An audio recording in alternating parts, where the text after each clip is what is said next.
how we can change the architecture. લોકોની નજરમાં architecture કેવું છે કે સારું દેખાય છે. વેલ્યુ એન્જિનિયરિંગની સાથે બીજા પેરામીટર્સમાં મેટર કરે. facade is very important. As you said, value engineering is again a very good part in that drives architecture through engineering. Engineer અને આર્કિટેક્ટ બંને જો પેરેલલ એક સાથે ચાલે તો જ એનો ફાયદો છે. But that basic process, that is the importance. અને એ પ્રોસેસ આટલા વર્ષોથી સેમ છે અને એ જ રીતે આર્કિટેક્ચર બિલ્ડ થતું છે. એટલે દેટ ઇઝ વે કે ઇન્ડિયા બહુ પ્રાઇમલી આમાં આર્કિટેક્ચરમાં આગળ વધતું છે. આપણે લેગસી છોડવી જોઈએ. એટલે ડિસ્કશનમાં આપણે આજે એવી રીતે સ્ટાર્ટ કર્યું છે કે આજે જે આર્કિટેક્ચર આપણે અહીંયા જોઈ રહ્યા છે, આપણે આમ જોવા જઈએ તો it is very over complicated you can say. But આમ જે ટ્રેડિશનલી આર્કિટેક્ચર બનતું આવેલું છે આટલા વર્ષોથી, જે આપણું ઇન્ડિયન સિવિલાઇઝેશન બી આવ્યું છે, so it was very simple. અને પીપલ ન્યૂ કે અમારે અહીંયા શું કરવું છે, અહીંયા કેવી રીતે કરવું છે. ત્યારે લોકોને પણ એક ઈચ્છા હતી કે સમજો કે આ રીતેનું આર્કિટેક્ચર છે, અમે કેવી રીતના પ્રપોઝ કરી શકીએ.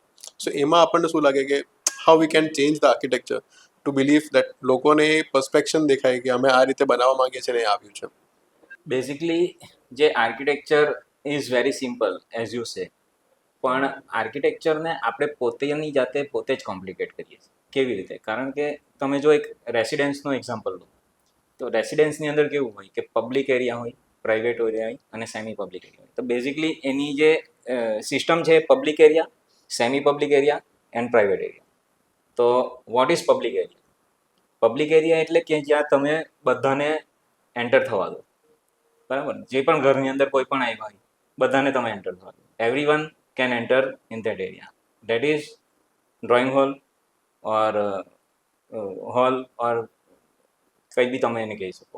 અધરવાઇઝ સેકન્ડ જે છે એ semi public area. Semi public area એની અંદર આપણે કહી શકીએ કે કિચન, ડાઇનિંગ અને તમારો ફેમિલી એરિયા જે બી હોય તે. એ એટલા માટે કારણ કે તમારા ફેમિલીના કોઈ માણસ આવ્યા હોય, તે લોકો જમવા માટે આવે કે તેમને તમે જમવા માટે બેસાડો કે કંઈ પણ કરો, તો તે વસ્તુ તે સમયે તમે ત્યાં એમને એન્ટર થવા દો. પણ કોઈ એવું હોય, સમજી લો કે જેમને તમે ઓળખતા જ નથી, તેને તમે પબ્લિક એરિયા પર અટકાવી દો, સેમી પબ્લિક એરિયામાં ના આવે. અને થર્ડ જે આવે દેટ ઇઝ પ્રાઇવેટ એરિયા.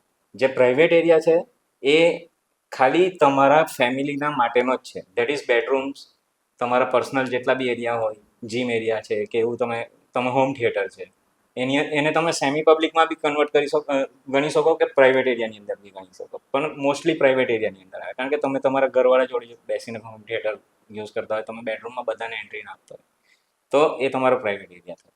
હવે આ એકદમ સિમ્પલ ફંડામેન્ટલ છે. હવે આ ફંડામેન્ટલના ઉપર જો તમે આર્કિટેક્ચરને આગળ વધારો તો it is very simple.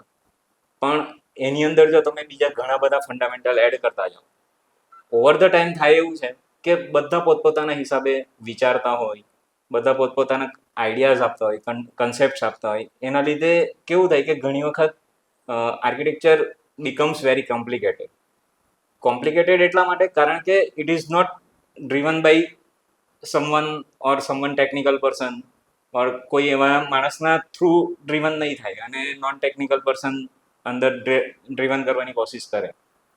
In that case આર્કિટેક્ચરની અંદર એ કોમ્પ્લિકેશન ધીરે ધીરે ડેવલપ થવાનું ચાલુ થાય. So basically as you say architecture is simple જ્યાં સુધી તમે એવું વિચારો કે તમારી પોતાની, એટલે કેવું છે કે તમને જે મિનિમમ રિક્વાયરમેન્ટ ફૂલફિલ થાય ત્યાં સુધી તમે જે બી કરો ડેટ ઇઝ સિમ્પલ.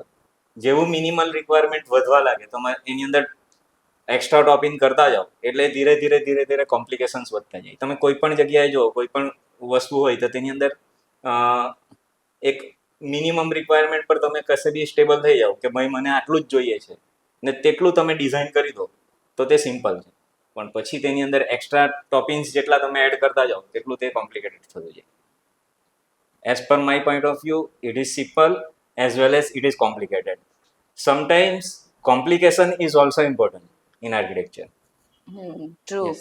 મંથનની વાત સાથે અગ્રી છું કે બહુ સિમ્પલ છે, પણ કેવું છે કે હવેના જે ટ્રેન્ડ છે ને તે પ્રમાણે આપણે આર્કિટેક્ચરલને થોડુંક એસ્થેટિકલી બહુ વધારે આપણે એને જોવા લાગ્યા છે. લોકોની નજરમાં આર્કિટેક્ચર કેવું છે કે સારું દેખાય છે, સારું છે, એના પર વધારે જાય છે. પણ એની જ સાથે ઘણા બધા પેરામીટર્સ છે, જેવી રીતે કે કોઈ બિલ્ડિંગ છે તેનું ફસાડ છે તો એની બહુ બધું વેલ્યુઝ છે, એસ્થેટિક વેલ્યુઝ છે, એની પોતાની સ્ટ્રક્ચરલ વેલ્યુ છે, પ્લસ કલ્ચરલ વેલ્યુ છે. એ બધી જે વેલ્યુ છે ને તેને પણ સાથે જો ઇન્કોર્પોરેટ કરીને આપણે ચાલીએ ને તો એ ઘણું સિમ્પલ છે અને Right. એન્જોયેબલ છે. એમ કે આપણે બહુ બધી આપણી જે વેલ્યુ છે, હેરિટેજ વેલ્યુ ને બધું છે, તેને આપણે સાથે લઈને ચાલીએ છીએ. એટલે એ કેસમાં જો એ ડિરેક્શનમાં પણ આપણે જઈએ ને તો અ, સારી રીતે વર્ક થઈ શકે એવું છે. એટલે આજનું જે આર્કિટેક્ચર જે ડેવલપ થયું છે બેઝિકલી આપણે કેવી રીતના જોઈએ છે કે આટલા વર્ષોથી કે સમજો કે ઇન્ડિયાના આટલા જૂના જૂના મંદિરો છે, એટલે આપણે એક બેઝિક કન્સ્ટ્રેન્ટ અગર જોઈએ તો જે ટેમ્પલ્સ આટલા વર્ષોથી બનેલા છે આજના વર્ષ સુધી બે ઇન્ટેક્ટ છે. એટલે ત્યારના ટાઈમ પર એવી કંઈક એન્જિનિયરિંગ કાં તો કંઈક એવી ટેકનોલોજી નથી કે જેના બેઝ પર એ લોકો ડ્રિવન કરી શકતા. આજે આપણી પાસે ટેકનોલોજી એવી છે કે આપણે કંઈ પણ આર્કિટેક્ચર કરવું હોય તો એક એનું એનાલિસિસ પણ કરી શકીએ કે એને આપણે હજુ કેવી રીતના બેટર કરી શકીએ. બટ તે ટાઈમથી જે ચાલતું આવેલું છે અને જે આર્કિટેક્ચર ફોર્મ આજે પણ યુઝ થતું છે, એટલે આપણે હજી જોઈએ તો જે સ્ટોન્સમાં જે ટેમ્પલ્સ બને છે તો એનું જે બેઝિક લોકિંગ છે એ મેથડ્સ આજે વર્ષો જૂના ચાલતા આવેલા છે. એટલે ટ્રેડિશનલી જે આર્કિટેક્ચર છે એ છે જ પહેલાં જે આપણા એમાં ઇન્ડિયામાં જે સિવિલાઇઝેશનમાં આવેલું છે એ આર્કિટેક્ચર છે જ, પણ હવે એ ફેઝ આવ્યો છે કે જેને ટેકનોલોજી અને જે તમારું માઇન્ડસેટ આવે છે કે આપણા જે નવા નવા થોટ્સ આવે છે કાં તો કોઈક ડિઝાઇનમાં આપણે જે ચેન્જ કરીએ છીએ એ ઇન્ટિગ્રેશન હવેથી સ્ટાર્ટ થતું છે. એટલે basically architecture again coming to that point કે મંદિરો આજે આટલા વર્ષો જૂના જે બન્યા છે ત્યાં એવું તો પહેલાં કંઈક હતી નહીં ટેકનોલોજી કે એને ડિફાઇન કરી શકતે કે મારે મંદિર આ રીતે જ લેવું છે. બટ દેટ બેઝિક પ્રોસેસ કે દેટ ઇઝ ધ ઇમ્પોર્ટન્સ અને એ પ્રોસેસ આટલા વર્ષોથી સેમ છે અને એ જ રીતે આર્કિટેક્ચર બિલ્ડ થતું છે. એટલે દેટ ઇઝ વે કે ઇન્ડિયા બહુ પ્રાઇમલી આમાં આર્કિટેક્ચરમાં આગળ વધતું છે. True, you are right. પણ એની સાથે જ હવે સમય જતા એવું કહે ને કે ચેન્જ આવે તેમ આપણે ઇનોવેટિવ પણ થોડુંક થવું પડે.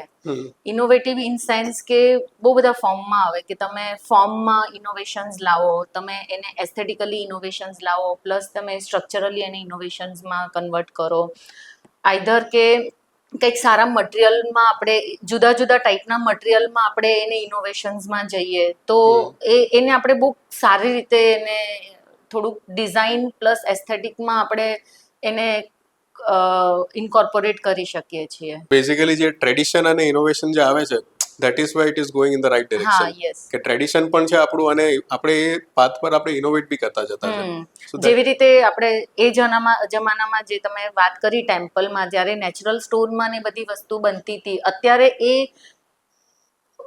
કરવી છે પણ શાયદ એ કોઈક રીતે આપણને અટકે છે, જે રીતે કોસ્ટ ઇફેક્ટિવ, કોસ્ટને લઈને ક્યારેક હોય તો એના ઓલ્ટરનેટિવ ઓપ્શન્સમાં આપણે ડ્રાય ક્લેડિંગ ને એ પણ છે કે જેમાં આપણે કોસ્ટ ઇફેક્ટિવમાં પણ એ જ વસ્તુને આપણે થોડીક અંદર આપણે ઇન્કોર્પોરેટ કરી શકીએ. તો બેઝિકલી જે તમે કીધું તે પ્રમાણે કે ટેમ્પલ્સની અંદર જે સ્ટોનની વર્કિંગ હોય છે, તો સ્ટોનની અંદર કેવું હોય કે સ્ટોનની થોડી પ્રોપર્ટીઝ છે કે એની સ્ટ્રેન્થ છે, ટેકનિકલી જોવા જઈએ તો એની એક સ્ટ્રેન્થ છે. પ્લસ બીજો જે બેનિફિટ છે જે ટેમ્પલની અંદર જનરલી પબ્લિક આર્કિટેક્ચરને કેવી રીતે આપણે રિલેટ કરી શકીએ બધી જગ્યાએ, તો ટેમ્પલની અંદર લોકો જાય શાના માટે? શાંતિ મેળવવા માટે, માનસિક શાંતિના માટે. હવે માનસિક શાંતિ મેળવવા માટે સૌથી પહેલાં તો એટમોસ્ફિયર તે રીતેનું ક્રિએટ થવું જોઈએ. એટમોસ્ફિયર જનરલી આપણી હ્યુમન બોડીનું એવું કહેવામાં આવે કે 26 ડિગ્રી ટેમ્પરેચર હોય, 24 to 26 ડિગ્રી ટેમ્પરેચર હોય ને તે સમયે કમ્ફર્ટેબલ હોય હ્યુમન બોડી. તો ટેમ્પલની અંદર તમે જુઓ ને તો ત્યાં કોઈ પણ ટેમ્પલમાં તમે એન્ટર થાઓ ને તો ત્યાં એવું એટમોસ્ફિયર ક્રિએટ થયેલું હોય જે નેચરલ સ્ટોનથી બનેલા હોય કે ઠંડુ હોય. તમે તડકામાં જાઓ, એની બહાર નીકળો તો લગભગ 3 થી 4 ડિગ્રીનું ટેમ્પરેચર તમને ઓબ્વિયસલી કોઈ પણ ટેમ્પલની અંદર યુ વિલ ફીલ. તો એ જે ટેમ્પરેચર ડિફરન્સના લીધે તમારું માઇન્ડ કામ થાય, તમે યુનિવર્સના જોડે જોડાઈ શકો, એ બધા કન્સેપ્ટ ડેવલપ થવા માટે ટેમ્પલની અંદર સ્ટોન્સ યુઝ કરવામાં આવે. અને એના જે ઇન્ટરલોકિંગ સિસ્ટમ છે એ બધી ટેકનિકલ જે સ્ટ્રક્ચરલ સિસ્ટમ છે વર્ષોથી ઘણા ટ્રાયલ એન્ડ એરર્સ એ કરીને ડેવલપ થઈ છે. એની અંદર ડિટેલ્સમાં આર્કિટેક્ટ નહીં બતાવી શકે, એનું ઘણું જૂનું સાયન્સ છે અને ટેકનોલોજી છે. મારું કહેવાનું મતલબ એવો છે કે એ જે નેચરલ સ્ટોન છે એની ફીલ આપણે ધીરે ધીરે આપણા અહીંયા લાવે, જેમ કે ઇટાલિયન માર્બલ યુઝ થવાના ચાલુ થયા. મોલ્સ છે, બીજા બધા એરપોર્ટ પર જાઓ, તમે થિયેટરમાં જાઓ, કમર્શિયલ કોમ્પ્લેક્સમાં જાઓ, તો ત્યાં તમને માર્બલ્સ જોવા મળે. પછી ફસાડની અંદર તમને સ્ટોન્સ જોવા મળે હવે ઘણી જગ્યાએ, કારણ કે એ જે ફિલિંગ અને એ જે રિફ્લેક્શન્સ છે એ તમને સ્ટોન્સની અંદરથી જ મળે. નેચરલ ફીલ જે તમને મળે ને એ સ્ટોનની અંદરથી તમને બહુ ઇઝીલી મળે, અને સાથે જે તમને કામનેસ મળવી જોઈએ એ બી મળે, which comes from temple. So basically આમાં કેવું છે કે સમજો કે આજનું જે આર્કિટેક્ચર છે, એટલે આપણે જે આટલા વર્ષોથી આપણે શીખતા આવ્યા છે કાં તો જોતા આવ્યા છે, એટલે યુનિવર્સનો બી એક પેટર્ન છે કે એ તમને શીખવે છે. આજે ઘણીવાર કોઈ પણ વસ્તુઓ ડિઝાઇન થતી હોય, તો આજે આપણે ટ્રેનનું જગા લઈએ, બુલેટ ટ્રેનનું જે આગળનું ફ્રન્ટ પાર્ટ બી હોય એ એરોડાયનામિક્સ સેટલ કરવા માટે જ એ લોકો એ રીતે બનાવતા હોય છે. તો આજે એ જ વસ્તુ આપણે બિલ્ડિંગ્સમાં પણ આપણે ઇમ્પ્લિમેન્ટ કરીએ છીએ કે જ્યારે કોઈ બિલ્ડિંગનું આપણે ફેસ ડિઝાઇન કરીએ છીએ, એટલે બેઝિક આવર ફસાડ. તો જ્યારે પણ ફેસ ડિઝાઇન થતું હોય તો બેઝિક આર્કિટેક્ચર આજે તમે ત્યાં કોઈ પણ બિલ્ડિંગ હોય, બિલ્ડિંગમાં તમે ઊભા હો તો સૌથી પહેલા તમને ફેસ દેખાવાનું છે. એટલે it might be also possible કે કદાચ એ ફેસથી જે બિલ્ડિંગની ઓરા કહેવાય કાં તો એ બિલ્ડિંગની જે વાઇબ્રન્સી છે એ વધારે ક્લિયર થાય, લોકોને એનું પછાડનું પર્સપેક્ટિવ ખબર પડે. આજે આર્કિટેક્ચર એક એવી વસ્તુ છે ને કે આજે એક નાનો એક્ઝામ્પલ આપું, વીવર બર્ડ જે હોય બેઝિકલી જે આપણે દરજુડમ કહી છે, તો એના તમે જોશો કે જ્યારે એ નેસ્ટ બનાવે છે ને, તો ભલે સમજો કે એક ઝાડ પર એના 100 વધારે કરતા હોય એટલે નેસ્ટ હોય, પણ બધાના ફોર્મ, શેપ અને એને વે ઓફ મેથડ જે બન્યું છે એ બધાના તમને ડિફરન્ટ મળશે. પણ જે વસ્તુ કદાચ એને ખબર છે કે આ રીતે બનાવવાનું છે, એટલે એ આર્કિટેક્ચર આજે જે આપણે શીખતા છે, એટલે યુનિવર્સિટી જે આવ્યું છે એ જ વસ્તુ આપણે આજે પ્રોજેક્ટ્સમાં પણ ઇમ્પ્લિમેન્ટ કરતા જતા છે. એટલે કદાચ one of the best example કે બુલેટ ટ્રેન છે, બુલેટ ટ્રેનનો ફ્રન્ટ પાર્ટ છે, એટલે એરોડાયનેમિક્સ છે, એટલે આ બધી વસ્તુ ઓલરેડી પ્રેઝન્ટ છે યુનિવર્સમાં. It is just we have to understand કે આપણે એને કેવી રીતે લાવી છે બહાર.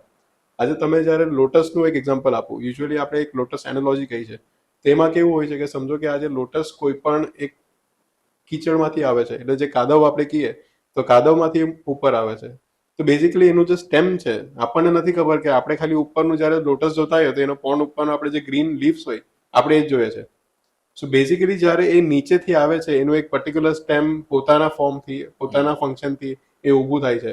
એટલે મને એવું ફીલ થાય છે કે જે વેલ્યુ એન્જિનિયરિંગ છે આજના જમાનામાં, કે જે પ્રોજેક્ટ્સને પાછળથી હેલ્પ કરે છે, જે કદાચ સામે દેખાવાની નથી, બટ જે પાછળથી હેલ્પ કરે છે ને, ઇટ ઇઝ વે કે વી હેવ ઇવોલ્ડ.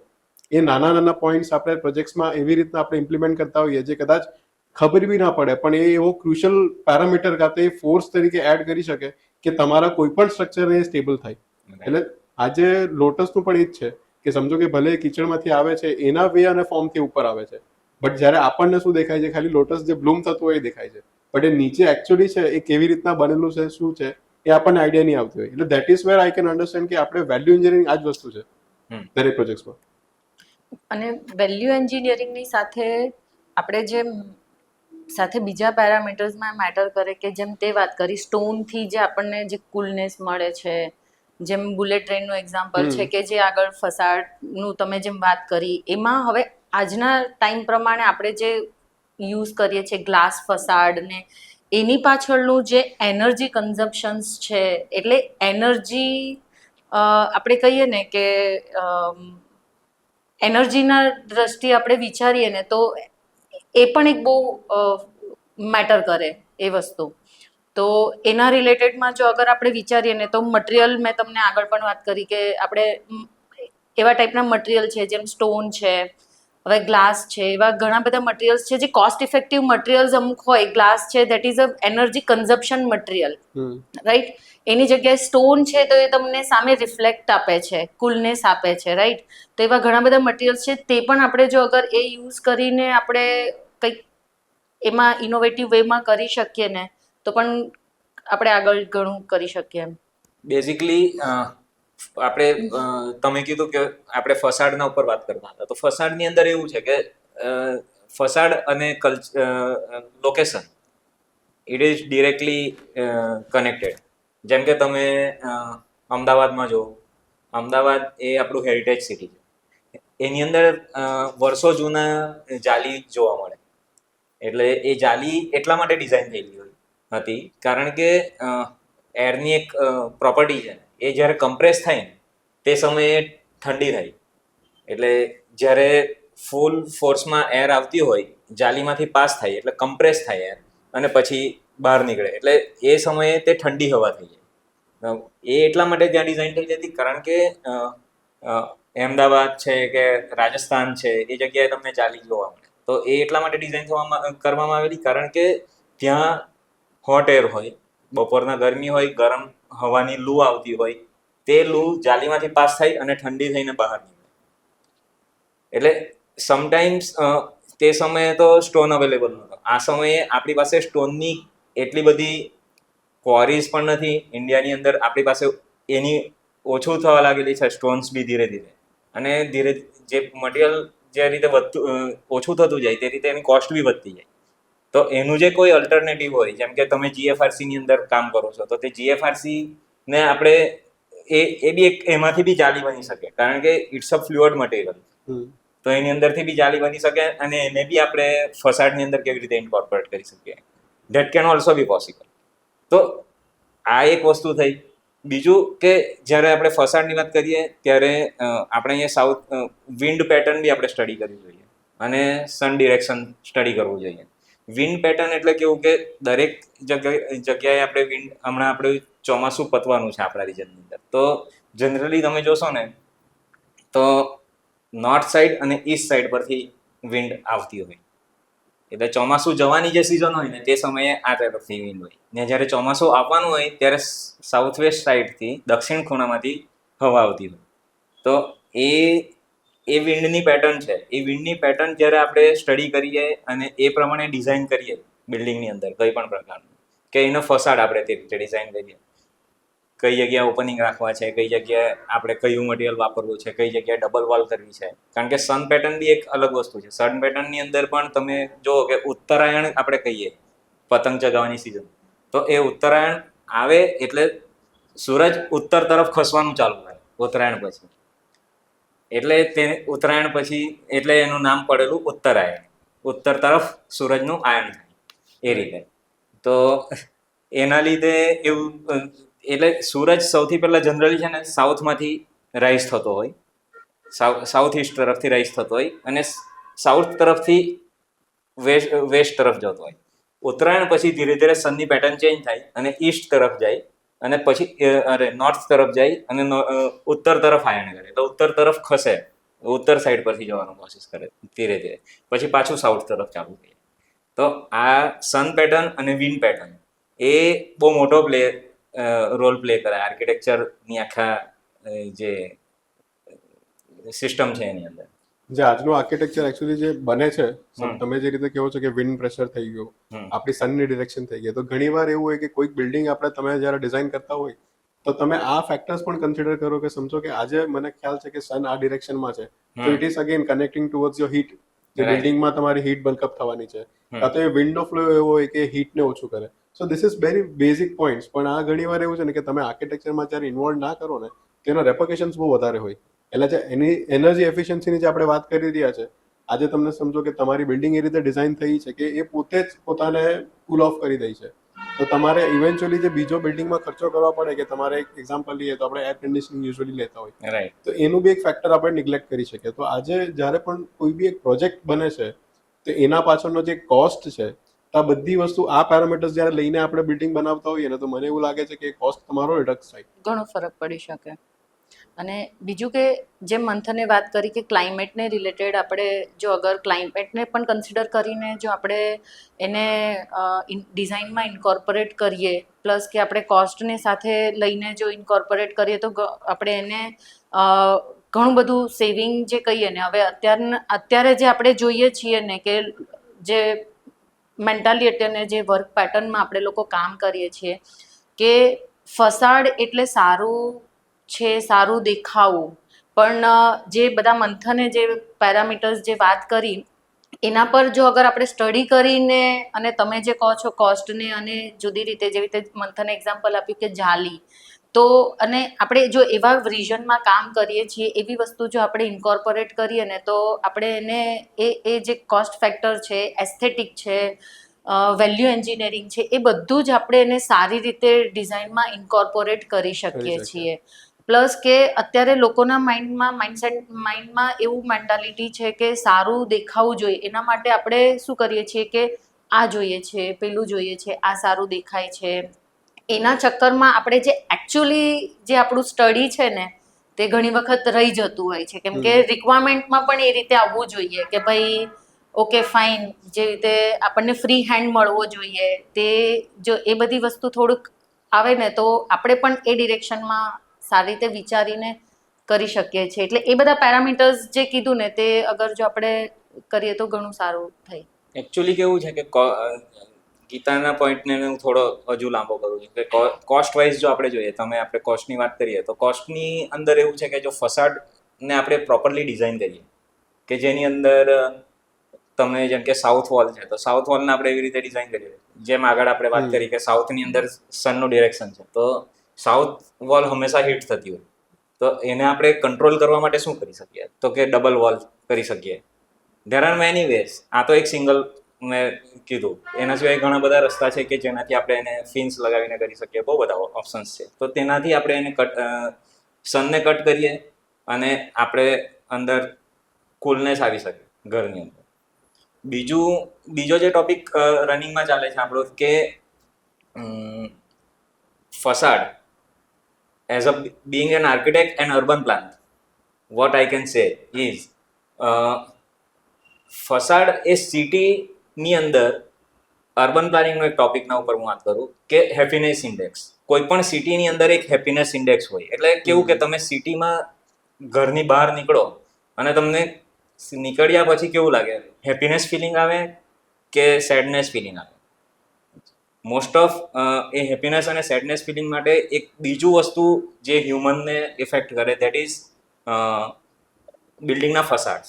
જો તમે બહાર નીકળો અને તમને બહુ સરસ દેખાતા, તમને એટલે માણસને કોઈ પણ હ્યુમન હોય તેને તમે એવું દેખાડો કે સારી વસ્તુઓ દેખાડો, તો તેનું અંદર જે બ્રેનની અંદર જે હેપીનેસ ફિલિંગ છે તે વધતી જાય, અને જરાક બી ખરાબ દેખાડો તો તે ડાઉન થતું જાય હેપીનેસ.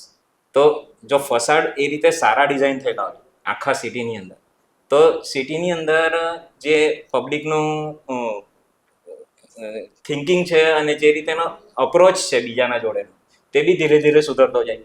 હેપીનેસ આવે લોકોની અંદર અને લોકો પ્રોગ્રેસિવ સાઈડ પર વિચારી શકે.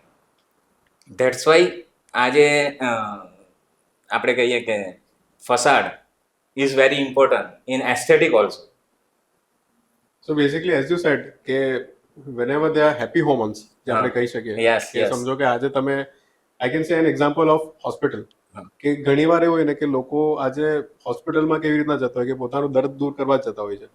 તો આપણે એવું કંઈ બી કરી શકીએ કે સમજો કે હોસ્પિટલનું આગળનું ફસાડ છે કે તો આગળનું જે પણ સ્કિન છે એને આપણે એવી રીતના પ્લીઝિંગ બનાવે કે અંદર જે પણ જાય છે એને ટ્રીટમેન્ટ તો મળવાની છે, ફિઝિકલી એ ટ્રીટમેન્ટ બધી મળશે, બટ આજે આપણને ખબર છે કે ફિઝિકલ અને મેન્ટલ ક્લેરિટી માટે જે આપણને ટ્રીટમેન્ટ જોઈએ છે, કદાચ એ સેમ વસ્તુ આપણે એમાં આપી શકીએ કે એઝ અ ફસાડ આપણે કંઈક એવી વસ્તુ ક્રિએટ કરી શકીએ કે લોકોને જોઈને એને સુધિંગ થાય. રાઈટ, આપણે એવું કરી જ શકીએ, ઓબ્વિયસ વાત છે. અને હોસ્પિટલની અંદર જેમ તમે કીધું કે હોસ્પિટલની અંદર લોકો ટ્રીટમેન્ટ માટે જાય છે અને ત્યાં જઈને લોકો રિકવર થવા માટે જાય છે. તો બહારની સાઈડથી તો ઓબ્વિયસલી આપણે કરવું જ જોઈએ, પણ અંદરની તરફથી જેટલી લાઇટ એન્ડ વેન્ટિલેશન આપણે અંદર જેટલું લાવી શકીએ તેટલું વધારે લાવવું જોઈએ, કે જેથી અંદર જનરલી હ્યુમન એવું પ્રાણી જ છે એવું જ કહેવું કે પ્રાણી એવું છે કે જેને હંમેશા લાઇટ જોઈએ અને વેન્ટિલેશન જોઈએ.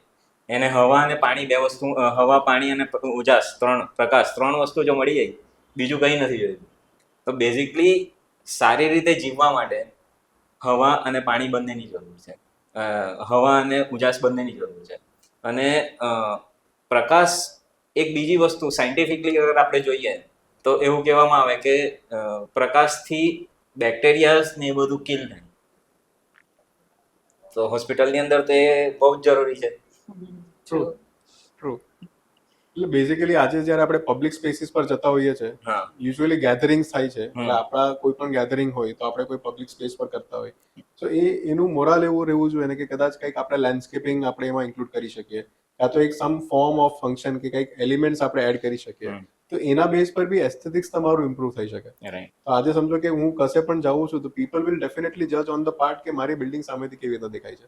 હમ. અગર આજે હું કશે રેસિડેન્શિયલમાં હું ફ્લેટ લેવું છું તો it is very important for me, for any person કે જેને ખબર છે કે મારી આ બિલ્ડિંગ ઓળખાશે કેવી રીતના, કે જ્યાં એ સારી દેખાતી હશે, કાં તો એનો આગળનો લેયર સારો હશે, તો કદાચ લોકો હજુ જોડશે તે વસ્તુને કરવા માટે.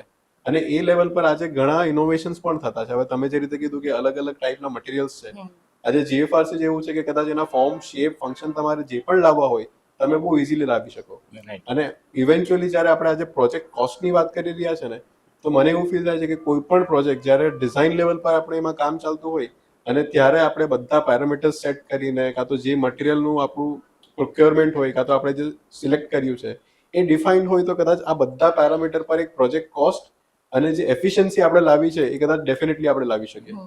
યુ આર રાઇટલી સેડ કે પ્રોજેક્ટ કોસ્ટ અને ડિઝાઇનિંગ, પ્રોજેક્ટ કોસ્ટ અને ડિઝાઇનિંગ બંને એવી વસ્તુ છે કે તમે જે કીધું તે પ્રમાણે કે ડિઝાઇનિંગ જ્યારે કરતા હો તે સમયે તમે મટીરિયલને ફાઇનલાઇઝ કરી દો. એટલી કેવું છે કે જનરલી ડિઝાઇનિંગની અંદર આપણે થોડો વધારે ટાઈમ આપીને એને કયું મટીરિયલ ઇન્સ્ટોલેશન કરવાનું છે તે આઈડેન્ટિફાઈ કરીને તે રીતે જ ડિઝાઇન કરવામાં આવે. તો પ્રોજેક્ટ કોસ્ટની અંદર ઘણો બેનિફિટ મળી શકે. ઘણો એટલે લગભગ 20 to 25% જેટલો ડિફરન્સ તમને જોવા મળે. ઘણી વખત કેવું થતું હોય કે અલગ અલગ મટીરિયલ આપણે આઈડેન્ટિફાઈ કર્યા હોય કે આ મટીરિયલ લગાવી, આ મટીરિયલ ફસાડના માટે વાત કરીએ આપણે તો ફસાડની અંદર અલગ અલગ મટીરિયલ આપણે વાપરવાના છે, એવું 2 થી 3 મટીરિયલના ઓપ્શન્સ વિચાર્યા હોય.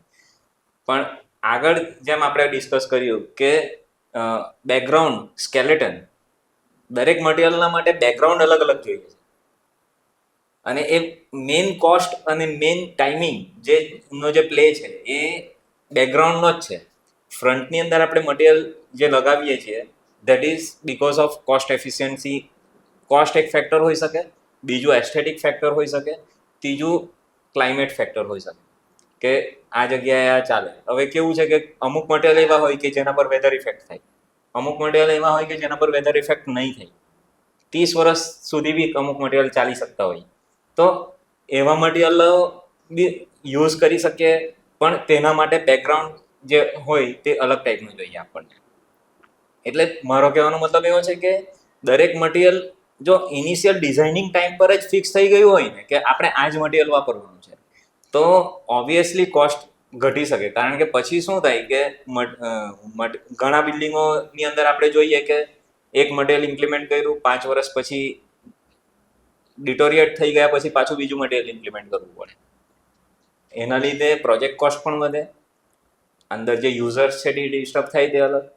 એટલે આવા ઘણા બધા ઇસ્યુઝ ઓવર ધ ટાઈમ આર્કિટેક્ચરની અંદર જોવા મળે અને એને સોલ્વ કરવાનો એક જ ઉપાય છે કે તમારે મટીરિયલનું પ્રોપર સ્ટડી કરીને ઇનિશિયલ ટાઈમ પર જ એને ફિક્સ કરી દેવું જોઈએ. પણ ઘણા કેસમાં કોઈ વખત કેવું થાય છે કે આપણે જ્યારે ડિઝાઇનિંગ કરતા હોય ને તો એઝ એન આર્કિટેક્ટ આપણે પણ અમુક વખત મટીરિયલ એક્સપ્લોરેશનના મોડમાં હોઈએ કે ભાઈ કંઈક નવું કરીએ, કંઈક નવું મટીરિયલ લાવીએ, અથવા ક્લાયન્ટના તરફથી પણ આપણને જ્યારે ઇન બિટવીન ડિઝાઇનમાં કંઈક આવે કે નહીં મને આ નહીં આ કરવું છે, ડિઝાઇનમાં પણ ચેન્જ આવે, માઇન્ડસેટમાં પણ ચેન્જ આવે, પ્લસ આપણે પણ મટીરિયલ એક્સપ્લોરેશન્સ કરતા હોઈએ ઘણી વખત ત્યારે કે આપણે વિચાર્યું હોય કંઈક જુદું કે ભાઈ ઓકે ફાઇન નહીં મને આ ટાઈપનું જોઈએ છે, અને પછી ધીરે ધીરે એને આપણે મોડિફાઈ કરતા અથવા ડિઝાઇનના અંદર ઇનપુટ્સ એડ કરતા આપણે કંઈક નવા મટીરિયલ શોધીને કંઈક નવું આવ્યા ત્યારે પાછું કોસ્ટ પર એ વસ્તુ ઘણી વખત અસર કરતી હોય છે.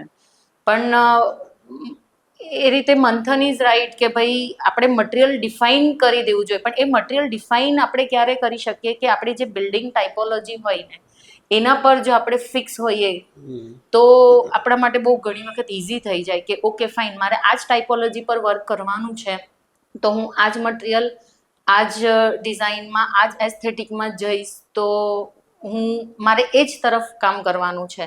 તો એનું જે પણ રિલેટેડ વસ્તુ હશે, જેવી રીતે કે આપણે એનું સ્ટ્રક્ચરલી કેવી રીતે એને પહેલેથી એનું પ્રોવિઝન્સ આપવું, રાઈટ? તો એ બધી વસ્તુ ત્યારે જ જો આવી જાય તો આપણે ઘણું બધું ખરું કોસ્ટમાં આપણે એને એ કરી શકીએ એમ. એટલે એમાં એવું છે કે આપણે એની અંદર એવું કહેવામાં આવે કે કોઈ પણ પ્રોજેક્ટ હોય ને, પ્રોજેક્ટના ફેઝિસ હોય. ફર્સ્ટ ફેઝ ઇઝ એનાલિસિસ કરવામાં આવે, સાઇટ સ્ટડીનો જે ફેઝ હોય ને, અને સાઇટ એનાલિસિસ, એ ફેઝ જે છે ને તેને સૌથી વધારે ટાઈમ આપવો પડે. અને પ્રોજેક્ટના એનાલિસિસના ઉપર કે તમે પ્રોજેક્ટની અંદર શું કરવા માંગો છો.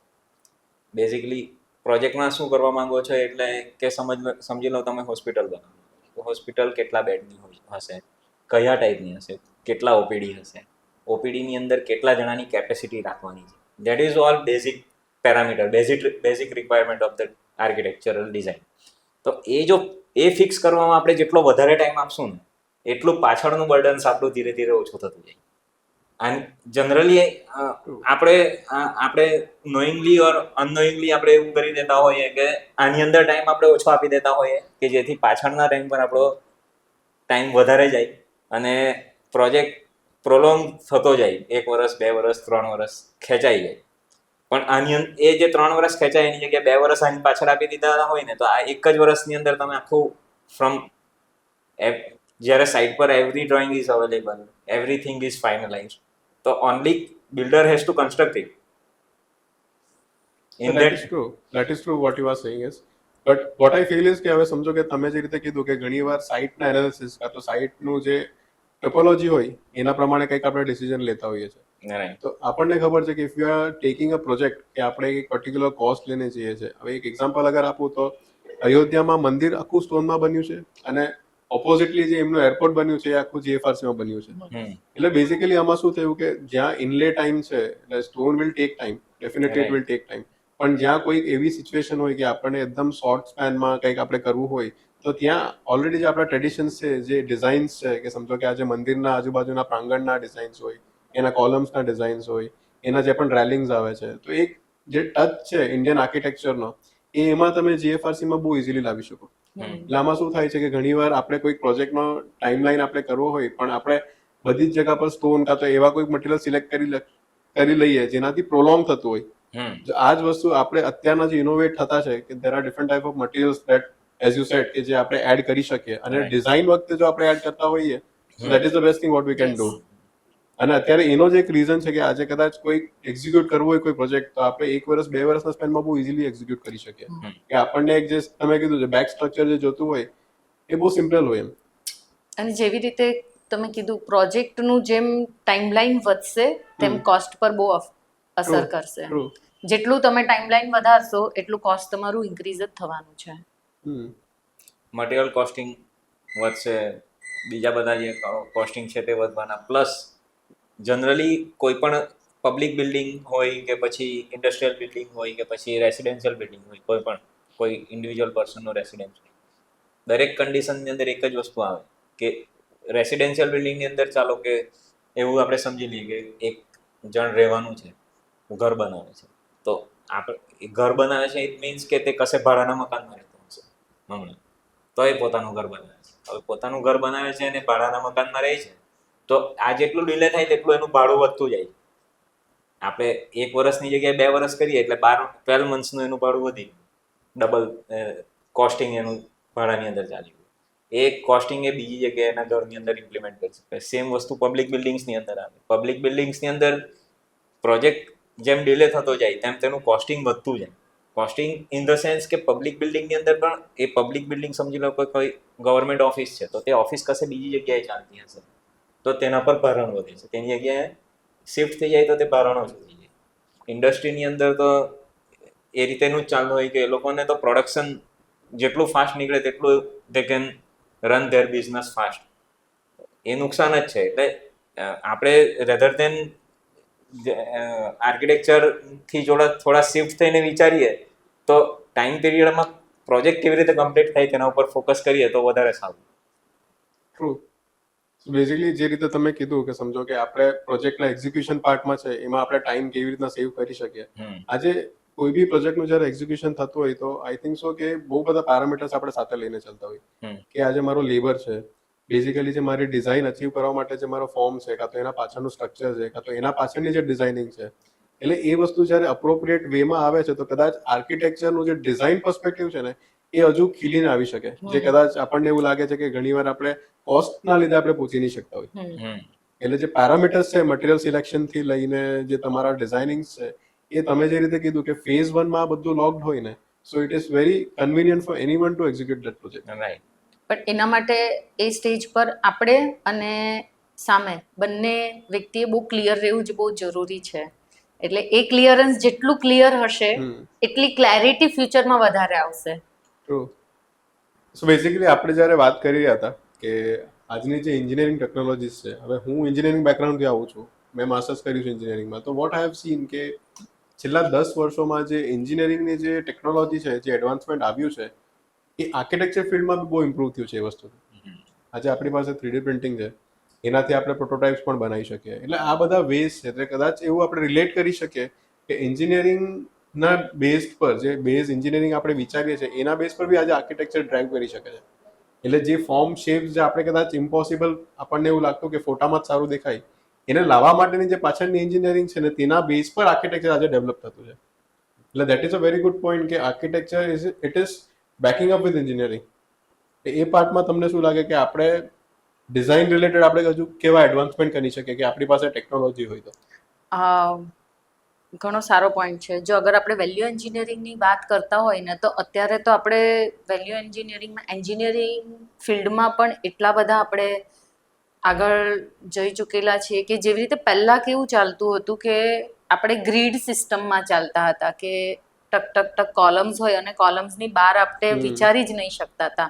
પણ અત્યારે તો હવે ટેકનોલોજી એન્જિનિયરિંગમાં એટલું વેલ્યુ એડિશન થયું છે ને કે આપણે કેન્ટિલિવર સ્લેબ્સ આપણે જેટલા એક્સટેન્ડ સુધી જવું હોય તેટલું આપણે જઈ શકીએ છીએ. પ્લસ કે બીજું કે આપણે જેવી રીતે અગર કોલમને મેં ગ્રીડની વાત કરી તો એમાં આપણે અગર ફ્લોટિંગ કોલમ મૂકીએ તો કોલમની ગ્રીડમાંથી પણ આપણે બહાર નીકળી શકીએ છીએ. આપણે એ જ વેલ્યુને એડ કરીને ફસાડમાં પણ આપણે જે ફોર્મ ક્રિએટ કરવું હોય એ ક્રિએટ કરી શકીએ છીએ.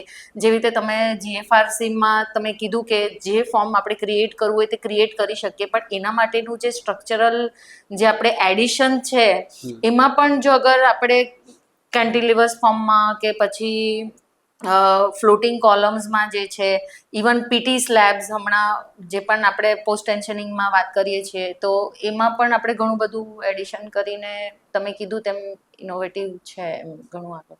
એટલે બેઝિકલી અગર વાત કરીએ તો જે આર્કિટેક્ચર છે, સમજો કે આપણે જે પણ ફેસ એટલે ફસાડ જે આપણે ડિઝાઇન કરતા હોઈએ છીએ, તો either it can be done in two ways કે આપણે કોઈક આર્કિટેક્ચરનું બિલ્ડિંગ જ એવું બનાવી દીધું કે તમારું ડિઝાઇન જ તમારું સીધું કન્સ્ટ્રક્શનમાં આવી ગયું.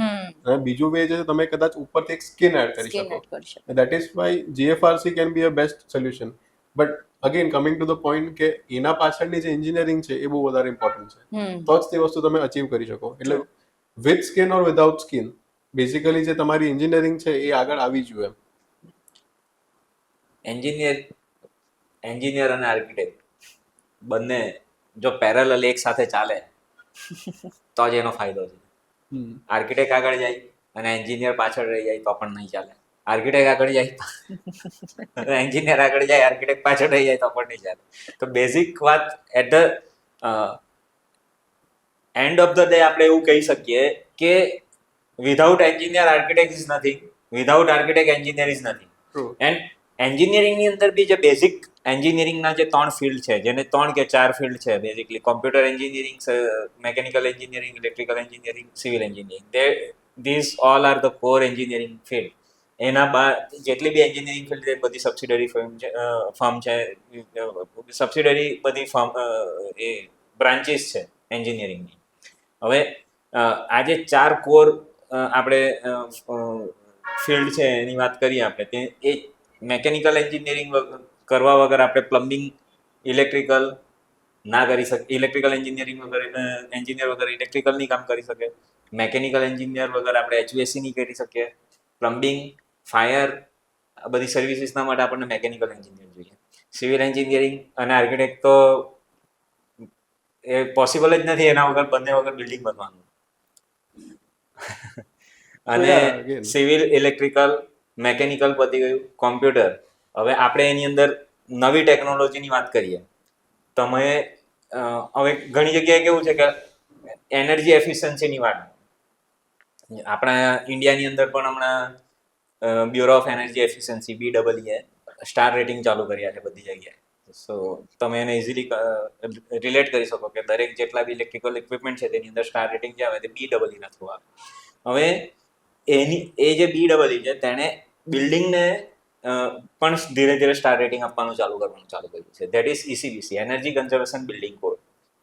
એ ટોટલી ન્યૂ કન્સેપ્ટ છે આપણે અહીંયા ઇન્ડિયાની અંદર. ને એ એનર્જી કન્ઝર્વેશન બિલ્ડિંગ કોડ જે છે તેની અંદર તેના હિસાબે તે એવું કહે છે કે તમારે એન્જિનિયરિંગ બિલ્ડિંગની અંદર ઇલેક્ટ્રિક લોડ કેવી રીતે ઓછો કરી શકો, ઇલેક્ટ્રિક કન્ઝમ્પશન. તેના માટે એ લોકોએ 2-3 ફંક્શન આપ્યા છે કે તમે કોઈ રૂમની અંદર એન્ટર થાવ તો લાઇટ ચાલુ થઈ જાય, motion sensor. So without computer and electronics engineering, this cannot be possible. So engineers and architects both are important to drive this construction business. Otherwise, it is not possible. That is what I am saying. That is called energy saving. What's your point? What's your ask about taking an engineer or an architect? જ્યારે બે architect એટલે કોઈ પણ એક architect અને engineer એક common platform પર આવે છે, તો what are the possibilities that you see as an architect? Possibilities in form in terms of In terms of you can change the project topology, કે તમારા પ્રોજેક્ટના જે ડિઝાઇન્સ છે એને તમે કેવી રીતના એક્ઝિક્યુટ કરી શકો. જે લેવલના પ્રોજેક્ટ છે, કદાચ આપણને ખ્યાલ છે કે આજે મારી પાસે એક બજેટ લઈને અમે ચાલીએ છીએ, તો એ પ્રોજેક્ટ્સને એક્ઝિક્યુટ કરવા માટે પ્રોજેક્ટના કોસ્ટના અંદર એને તમે કેવી રીતના એફિશિયન્ટ કરી શકો. value engineering, as you said. Value engineering means કે એન્જિનિયરિંગની અંદર there are many ways. એવું કંઈ સ્ટાન્ડર્ડ તો કશે છે જ નહીં કે આવું જ કરવું જોઈએ. આ ઇન્ડિયન સ્ટાન્ડર્ડ કોડ બનેલા છે તે ફોલો થતા હોય ત્યાં સુધી કોઈ ઇસ્યુ નથી. પણ એ ફોલો કરીને there are many ways to control the systems. કે જેમ કે આપણે એક વખત ડિસ્કસ કરેલું હતું કે ફસાડ પર વર્ટિકલ લગાવવાનું છે તો તેને આપણે કેવી રીતે ફ્રેમ બનાવી શકીએ.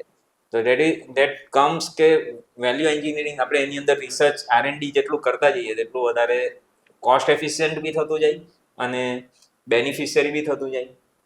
Less material, more strength.